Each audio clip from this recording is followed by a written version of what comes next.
Good day. I'm Rick Basinski, Chief Economist at IBISWorld. Welcome back for those of you who tuned into my previous sessions. Like my last two webinars, I'll focus on the labor market and the recent surge in unemployment today. The general purpose of these presentations I've mentioned before is to analyze the impacts of the COVID-19 pandemic. This is episode 10 of the series. And today's objective is to analyze in detail which occupational segments will likely rebound quickly and which will lag behind during a general economic recovery. Also, which industry segments face longer-term challenges. Again, the end game will be to assess credit quality for both consumer and commercial lending, and in the future, I'll consider state and local government financing. Feel free to pause and take a close look at the data here. There's a tremendous amount of detail. As a point of reference, here are the unemployment rates by sector this April compared with a year earlier. Today, I'm going to cover employment issues in three areas. The first being mining, which includes hyper-stressed oil, gas, and coal producers. The second, construction, including often vulnerable construction contractors. And the last being the broad leisure and hospitality sector, whose unemployment rate literally exploded to nearly 40% last month. Let's begin with leisure and hospitality. You may want to check out my episode 1 podcast as I entertain this segment there. As you can see, historically, unemployment among leisure and hospitality businesses fluctuated very little relative to the general unemployment figure, but it did average 2.4 percentage points higher than the general unemployment rate from 2002 to February of this year. To be sure, during the last cycle, defined by the left-hand rectangle, both rates peaked and the gap approached 4%. Nonetheless, they quickly narrowed towards historical norms. But look at where we are now, the right-hand rectangle. The gap is unprecedented. Implications, you ask? Well, the labor market recovery in this area should be swift and massive as the economy is reopened, just by virtue of the fact that the rates spiked literally overnight. Nonetheless, this is a trouble-ridden industry. We'll have to drill down further using some of IBISWorld's employment statistics. So let's drill down and get granular using our employment data. There are 5 subgroups I'll cover today: performing arts and spectator sports, museums, historical sites, and national and state parks, amusement, gambling, and recreation, accommodation, and food services and drinking places. As you'll see, there are vast differences between and within these subgroups. As for performing arts and spectator sports, see the table here that compares growth or contraction of employment during the Great Recession and the initial recovery phase, all defined by the average employment growth rates during the 2009 through 2011 and the 2012 through 2014 periods. In general, these historical rates don't look that bad, but all employers here are currently handicapped by uncertainty.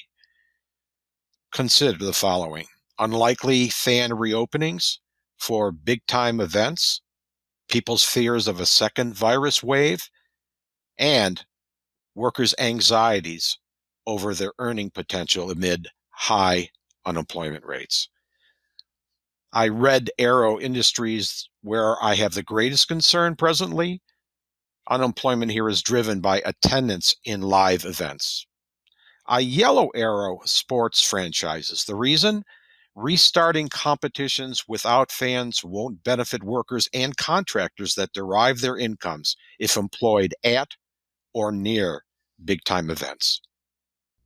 Museums, historic sites, and national and state parks have all been victims of social distancing, as I discussed in previous episodes. The real downside with these is the potential reluctance for people to vacation again, given both health fears and money issues. But these are affordable American family vacation destinations, so redeployment of workers in this subsector looks somewhat promising.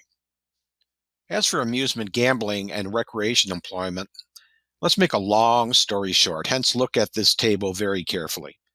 These are all to some degree discretionary spends, so initially each warranting a red flag perhaps. The red arrows flag industries that have been identified by IBISWorld's forward-looking industry early warning system as being high risk. And as such, they have increasing probabilities of loan defaults. Thus, a quick turnaround in employment prospects for these is unlikely. Finally, as a former golfer and with the public's pent-up demand for outside sports-related activities, I give golf a biased thumbs up. As you can see from this table, employment in travel-related businesses such as hotels, motels, and bed and breakfast establishments dropped off sharply during the Great Recession. However, they did recover lost ground within a few years. Currently, there are some early signs that reopenings in many parts of the country have spurred a slight uptick in travel and travel-related businesses, obviously from a virtual standstill. But travel-related industries are highly discretionary spends. This is particularly true for casino hotels. Thus, this group is not necessarily going to bounce back quickly once social distancing restrictions are relaxed further. As a result, redeployment of workers is likely to be a long slog. As I mentioned in my episode 1 podcast, the food service industry is highly stratified, often succumbing to high default rates historically. So wage earners here are very vulnerable to economic stress. And by highly stratified, I mean that they range from mom and pop restaurants to fast food service establishments, franchises and chains, all the way to high-end restaurants and bars. Obviously, less expensive options are likely to regain traffic quicker than high-end establishments.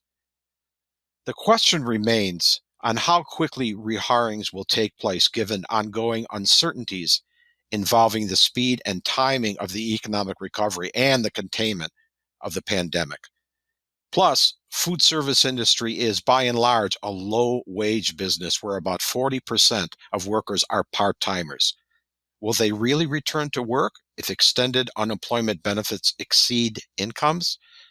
And many chain restaurants are closing locations, such as Subway, Pizza Hut, and Burger King, to name a few. This was underway before the pandemic. Therefore, restaffing in the food service industry is going to be spotty and very difficult to predict. Shifting gears, let's turn our attention to employment in the construction sector. This chart is very telling. The industry is hyper-cyclical and extremely volatile, as all of us should know. It took a beating during the housing crisis, but there is much, much more that's going on here. Look at the countless mini cycles. Construction is the poster child of boom-bust industries. And although we are unlikely to revisit the high unemployment rates of the previous crisis, we may indeed see higher rates in the next few months. Check out where we are now, as of April, defined by the rectangle. And here's how we're going to drill down in this sector: by land, subdivision, development and building construction, highway, street, bridge, tunnel, and heavy construction, and finally, construction contractors. You can plainly see from this table that employment in land, subdivision, development, and building construction eroded abruptly during the housing crisis, and how slowly it was to recover. Home builders and housing developers did kick in nicely in recent years, owing to continuing low interest rates and rising disposable incomes.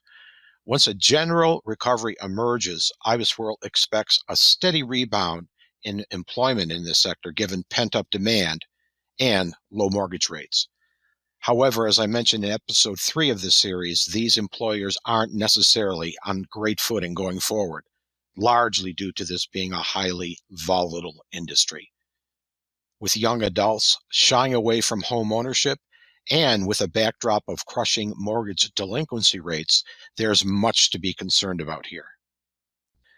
Apartment building construction boomed from 2013 to 2017, owing to growing urban populations in many major cities. but with oversupply in many locations, the future will have tamer employment growth. Nonetheless, it will outpace that of single-family home builders.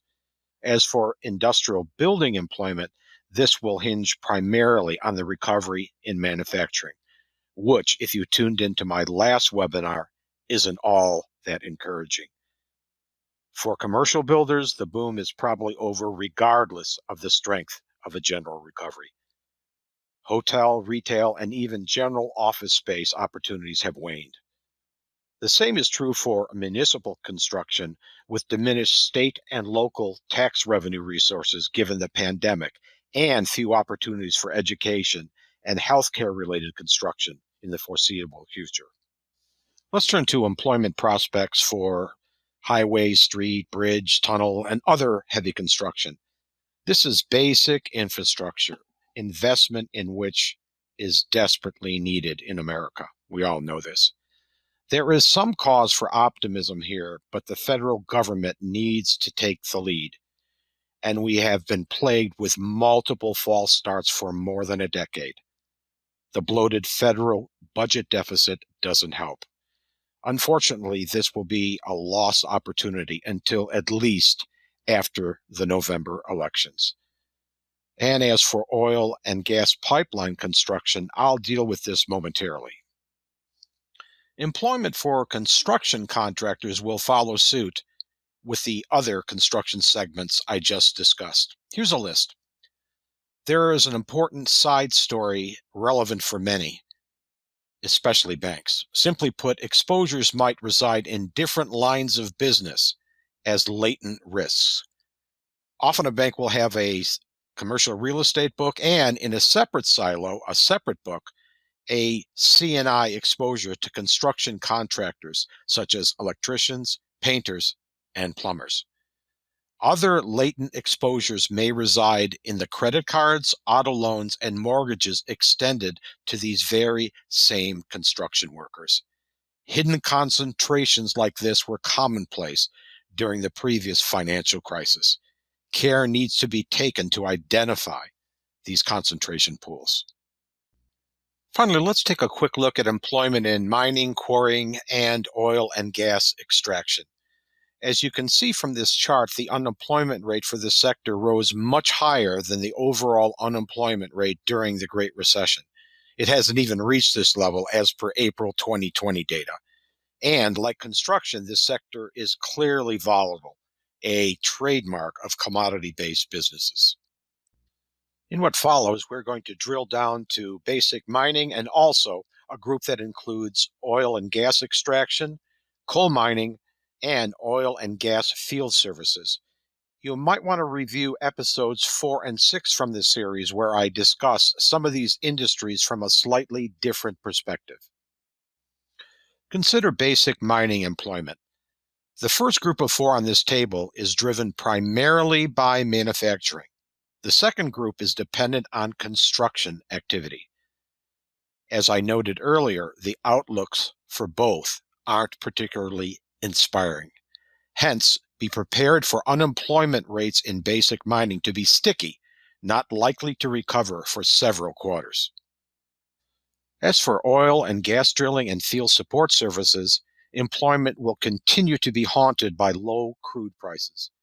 Many fracking companies failed even before the COVID-19 crisis, and debt loads here are very heavy. Coal mining is an industry on the edge, and its medium-term fate may very well rest on the results of the November elections. That's it for today. Thanks very much for joining me. Next week's adventure will turn to heavily challenged retail trade. Hope to see you then. Stay safe and Godspeed.